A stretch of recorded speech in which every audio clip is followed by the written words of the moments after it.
Hi everyone, this is Emily Leiphart here for Tailored Expressions, and in today's video I'm sharing projects using the new black and white blender brushes and stencils. You might be thinking to yourself, ink blending with black and white ink? It does sound a little scary, and you might wonder why anyone would use black and white inks to blend.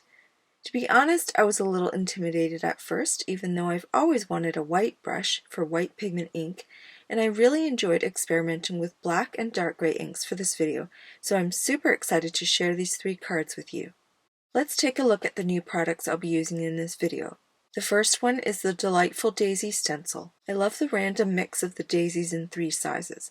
This means this stencil will look great as the main attraction or even as a frame, which is the way I'll be using it. The next stencil is the Roundabout stencil, and it's filled with squares that also look like leaves. The pattern is almost like an optical illusion so that you can get flowers or rounded squares depending on how you look at it. You can mask off portions of this to create a mod-style geometric pattern and even overlapping squares. Finally, this is the Dahlia stencil, and it's a big bloom that bursts from the center outward. I love that you can use this to create one giant dahlia or use it off-centered on your card to highlight another element such as a sentiment or image.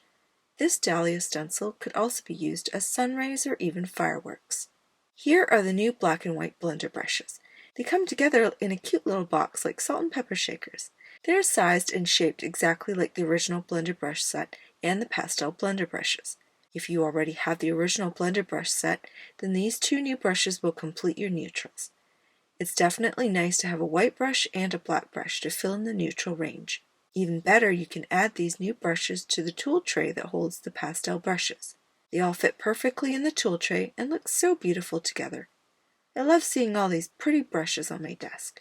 I'm preparing the background for my first card by watercoloring with Tailored Expressions liquid watercolors. I added several colors to my craft mat and used a wide brush with water to paint lines across the watercolor panel.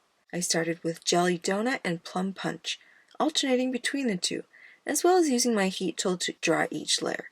Then I switched to Candy Corn and Peaches and Cream to create a sunset look. In the center of the panel, I used Blue Corn and Blue Raspberry to create hills or mountains. Finally, I added Pea Pod on its own and blended Pea Pod with Oreo to finish the panel. I set the panel aside to dry and then die cut it using the largest of the stitched rectangle Stacklets. Then I used washi tape to hold it on my craft mat for stenciling. I'll be using the Delightful Daisy stencil on this watercolored panel, and I'm choosing a corner that has mostly small and medium daisies. This will make for a more intricate frame and still allow the watercolors to take center stage. I'll be using the black blender brush first with Earl Grey ink, then add poppy seed and finish with Oreo ink. When I remove the stencil, you can see how pretty those daisies look as a corner frame around the watercolored scene. I really love how this turned out, and I look forward to experimenting more with the beautiful watercolors. Let's move on to my second card. I've cut a panel from Sugar Cube cardstock, and I'm using the center of the Dahlia stencil to add multiple bursts all over the panel. I've taped down the panel with washi tape, but I'm allowing the stencil to float since I'm only using a small portion of it each time. I start with sea salt ink, and I'm using my gray blender brush since this is a very light gray. I've inked up the center of the Dahlia 3 times in random spots on the panel. Then I move to poppy seed ink using my new black blender brush and create additional bursts in different areas of the panel. Finally, I use Oreo ink, again with the black blender brush. I just love the depth of all these layers, and even though they're all gray and black inks, you have to admit it makes a really pretty background.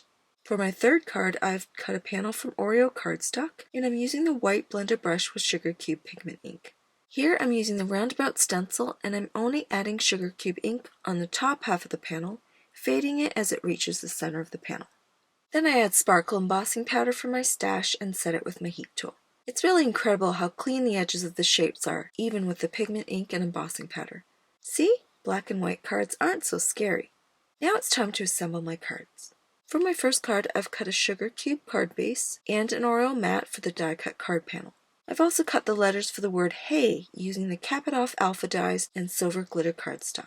I'm going to add a secondary sentiment from the Just Saying stamp set that reads, I miss you so much. I stamp this on Oreo cardstock with Sugar Cube ink and heat emboss it with white embossing powder. Then I use the building blocks die to cut that sentiment. Before assembling the card, I die cut the Hey letters 3 times from Oreo cardstock and use liquid glue to layer them for dimension. Tailored Expressions is now carrying the Barely Arts glue, and I absolutely adore this fine tip. It works so well with detailed die cuts and also embellishments. Then I attach all the panels to the card base and use a design ruler to pop out the sentiment strip and center the letters on the card. As a finishing touch, I add some pearls to the centers of the stenciled daisies and my card is done. This first card features black stenciling on a dark watercolored background, and it's just one idea on how to use black ink with the new black blender brushes. To finish my second card with the Dahlia background, I'm stamping on the block Love with Jelly Donut and Plum Punch.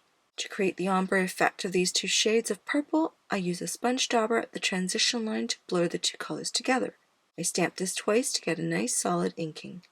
Then I use watermark ink so I can heat emboss this gorgeous word with sparkle embossing powder. It would have already looked amazing on its own, but I wanted to glam it up a bit more since it's going on a black, white, and gray background. After using the coordinating on the block Love Shadow die to cut the word, as well as a black shadow, I use liquid glue to adhere the two layers together. Then I stamp the building blocks Love Editions in sugar cube ink on Oreo cardstock and heat emboss it with white embossing powder. I use the building blocks die to cut out all the sentiment strips and use the word sending above the love word.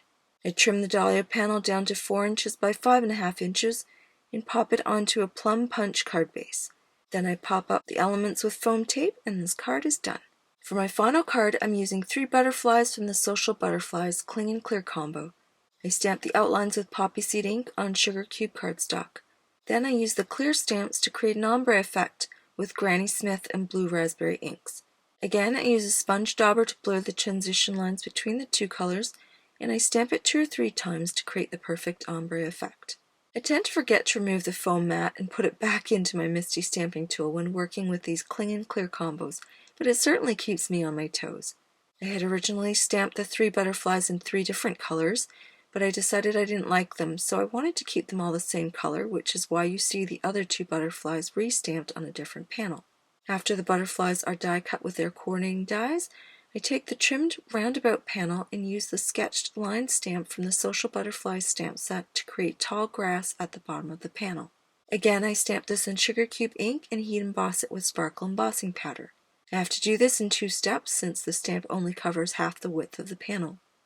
I have to heat set it after the first inking, then mask off the very edge and any overlap that might result when I stamp it a second time. I add a sentiment from the Diamond Botanical stamp set, and finally all the stamping is done. I want these butterflies to appear as if they're in flight, so I use a mini scoreboard to bend their wings at the body. I use glue dots down the centers of the body so that part will attach to the card flat, and I pop up the wings with foam tape so they have some dimension. After the panel is adhered to a blue raspberry card base, I attach the butterflies and finish the card with some coordinating gemstones. Now this card is done. I love the drama of the white stenciling and sparkle on a black background. The ombre butterflies really highlight the Roundabout stencil, which is almost like a lattice in a garden. Here's a review of all 3 cards. I hope I've given you some great ideas for stenciling with the new black and white blender brushes. Maybe you're still a bit hesitant, but there's no doubt that you'll want to add the new stencils and the blender brushes to your existing collection just to have them. Definitely play around with black and white inks on your stencils, not just on black and white cardstock, but all sorts of colored card bases too. I'm positive that you'll be inspired by new creative ideas. As always, please let me know in the comments below which card design is your favorite. You can find all of these products in the Tailored Expressions web store at tailoredexpressions.com. Thanks so much for watching, and I'll see you again soon.